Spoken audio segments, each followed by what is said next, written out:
Guys, for today's video, gagawa kami ng kung ano-anong ginagawa namin sa buhay namin. And kasama ko nga po pala si Early MC Sinag and it's me, Sese. Ang pangalan ko po pala sa YouTube ay Ashtin Olviga. Editors lang po ako nila, wag po kayo mambash. And ito po ay Cheryl. Tapos may heart na blue. Ito, papatalastas muna po tayo. Sana po i-subscribe. So guys, papaalala po namin sa inyo na huwag niyong kalimutan mag-subscribe, like, and click the notification bell para updated kayo whenever we upload a new video or whenever he upload a new video. So, samahan niyo po kami ngayon guys. Ano bang gagawin natin content ngayon, Earl?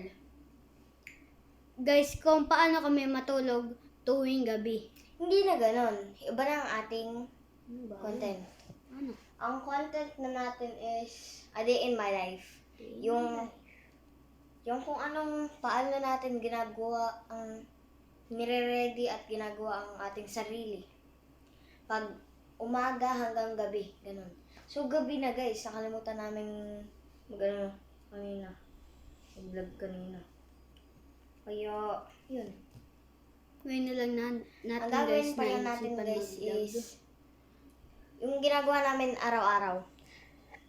Sasabihin lang natin, hindi natin gagawin. Ay, Ako ang una? Or ikaw? Ako una.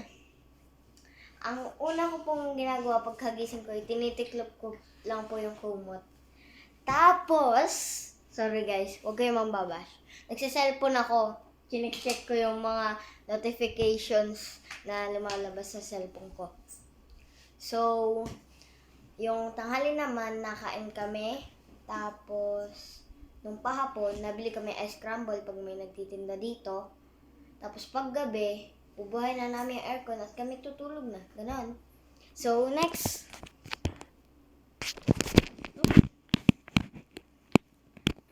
Morning routine. Una, unang ginagawa mo pagkagising mo sa umaga.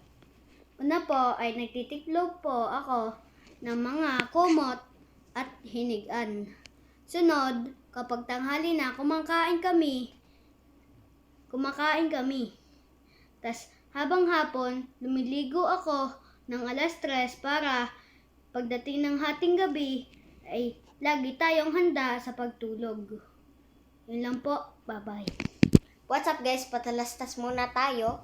And si Earl ay hindi niya kaya mag-intro ngayon. So, huwag niyo kakalimutan mag-subscribe, link the notification bell para updated kayo whenever we upload a new video or whenever Liam uploads a new video. So, huwag niyo pa rin kakalimutan mag-like, comment, and i-share niyo na rin tong video na to para marami tayong subscribers at mga support ang dumatating sa atin. Maraming salamat po.